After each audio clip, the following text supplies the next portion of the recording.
Haleluya, kita jumpa lagi di Sekam Padi. Edisi kali ini Sekam Padi akan berjudul Kekuatan Iman atau Pikiran. Dan episode kali ini agak sedikit berbeda karena saya tidak akan membahas tentang firman Tuhan, namun saya akan mencuplik sebuah tayangan dari sebuah YouTube channel yang dikelola oleh Pendeta Gilbert Lumoindong, yang di tayangan tersebut beliau mengundang Komjen Polisi Dharma Pongrekun. Kalau saya nggak salah, wakil sekarang jabatannya adalah wakil kedua Badan Sandi Cyber dan Sandi Negara (BSSN) Kepolisian Republik Indonesia. Kenapa saya cuplik? Karena ada bagian-bagian tertentu tentang istilah-istilah yang ada di dalam tubuh kita, tentang hormon-hormon yang saya kurang menguasai. Oleh sebab itu, akan lebih baik kalau saya cuplik saja bagian dari tayangan tersebut yang sesuai dengan tema kita, tema Sekam Padi pada malam hari ini. Buka hati, buka pikiran, dan setelah itu kita renungkan bagaimana kuasa Tuhan kita Yesus Kristus yang sangat luar biasa sudah menciptakan kita dengan sedetil-detilnya dari bagian-bagian tubuh kita. Selamat menyaksikan. Gini Pak, ketakutan bukan dari Tuhan. Bukan. Oke, setuju ya? Bukan roh yang dari Tuhan. Ya. Berarti ketakutan roh, tapi bukan dari Tuhan. Bukan dari Tuhan. Ya. Baik. Nah, si pencuri datang untuk mencuri, membunuh dan misalkan. Banyak yang mati kan? Banyak binasa. Mencuri apa yang dicuri? Damai sejahtera. Damai sejahtera dicuri karena kebodohannya, karena kurang pengetahuan. Akhirnya mati sia-sia dan masuk binasa. Ya. Nah, itu yang terjadi. Kenapa sia-sia? Karena kurang pengetahuan. Pengetahuannya apa? Kalau kita banyak pikiran, asam lambung ini akan berhubungan dengan reaksi kimia di dalam tubuh. Kalau kita banyak pikiran, kita penuh dengan ketakutan, di tubuh manusia akan bergolak reaksi kimia beracun. Ya, dan selnya juga nggak akan. Ya, yang saya sebut dengan hormon kortisol. Dia akan memicu asam lambung naik.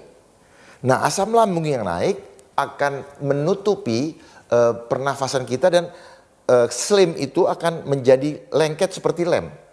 Nah, ketika pori-pori sel itu tertutup, kan sel ini kan punya pernafasan juga Pak, punya pembuangan, ya sel, dia hidup. Kalau dia shutdown, terus kemudian kepanikan dan ketakutan itu semakin menggila, dan akhirnya si asam lambung tidak bisa menembus ini, dia akan mendesak ke jantung. Makanya rata-rata kena jantung dan kena ini. Napasan. Nah, seperti itu. Semua karena pikiran. Orang kalau punya pikiran, Pak, pikiran negatif, lemah, Pak, badan. Otomatis. Makanya hati yang gembira adalah obat. Obat yang manjur. Manjur. Nah, kenapa manjur?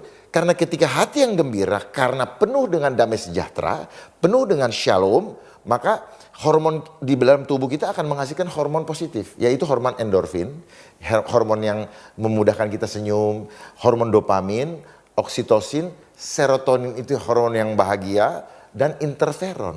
Interferon itu kalau orang ada kanker, lewat habis semua. Makanya terjadilah sesuai dengan imanmu. Jadi waktu Alkitab bilang hati yang gembira adalah obat, itu secara teknologi bisa dibuktikan bahwa ada hormon.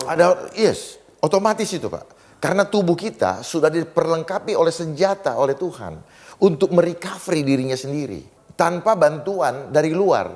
Tuhan udah nyiapkan dari alam.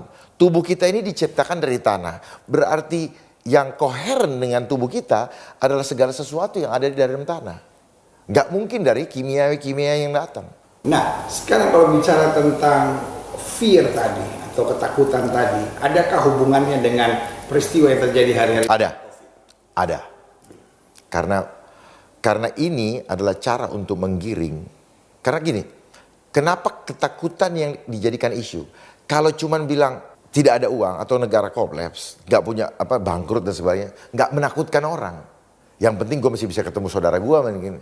Tetapi kenapa? Karena tadi perlu percepatan untuk segera menguasai mindset manusia. Perlu diperhatikan, setiap sistem itu sifatnya masif. Masif itu memaksa skala besar dan intensitas tinggi. Memaksa ini apa? You don't have another chance. Kita tidak punya another option. You have to follow the system. Nah, ini adalah cara iblis di dalam menjaring kita. Kalau Tuhan memberikan free will, kalau dia nggak bisa memberikan free will, nah kita mau digiring, mau orang taat, mau enggak, ikut semua. Itu kan ada dalam firman Tuhan, bahwa orang taat apa enggak mau dibawa semua.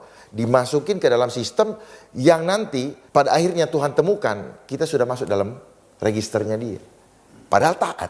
Makanya jangan kita ikutin protokol manusia. Ikutin protokolnya Tuhan. Dan keselamatan hanya ada di dalam aku. Tetapi yang ketika kita hanya mengikuti protokol manusia, Pak, tidak ada jaminan keselamatan. Itu yang membuat sampai sekarang orang selalu khawatir hidupnya. Banyak orang melakukan sesuatu dengan latah. Karena dia make, gua make. Padahal walaupun dia sembunyi di lemari besi, kalau ketakutannya masih ada, nggak ada gunanya. Karena di mindsetnya, Pak. Begitu di sini takut, sini Coba ditaruh pikiran Kristus. Oh beda, firm. Dan saya bisa buktikan secara objektif, Pak. Ketika kita mengatakan Tuhanku dahsyat, maka tubuh kita kuat. Ketika saya memikirkan kekhawatiran, tubuh kita lemah. Saya bisa buktikan. Bagaimana buktinya? Buktikan. Saya izin, Pak, ini namanya muscle test. Kenceng ya. Tahan ya. Nah, kayak gini. Tuhanku dahsyat. Tuhanku dahsyat. Tuhanku dahsyat. Iya, selesai. Aku khawatir. Aku khawatir. Tahan ya, Pak Pendeta. Aku khawatir. Aku. Bener. Nah. Kuat tuh. Kalau papi kan bisa Ya. kuat tuh. Tuhanku dahsyat. Tuhanku dahsyat. Yes. Kuat. Ya. Aku khawatir. Aku khawatir. Kuat. Jadi ini yang saya bilang, sel itu cerdas, Pak. Ulang.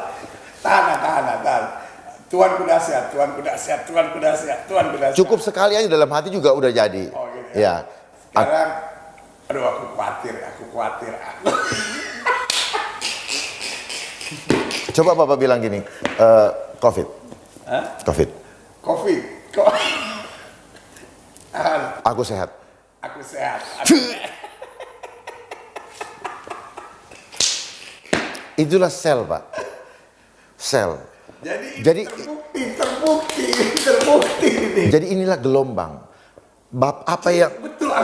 Kalau lihat gini Alkitab mengagumkan ya. Mengagumkan. Alkitab bilang apa yang kutakutkan itu yang terjadi, menimpa. Ya, kan? ya. Tetapi sesuai dengan imanku jadi padaku. Puji Tuhan. Luar biasa, satu penjelasan yang luar biasa. Satu informasi yang sangat memberkati. Bahwa Allah kita menciptakan kita dengan sangat luar biasa. Setiap detil organ tubuh kita sangat sophisticated kalau bahasa sekarang bilang. Sangat canggih. Orang sekarang aja bilang canggih. Apalagi orang-orang zaman dulu. Ya. Jadi segitu canggihnya.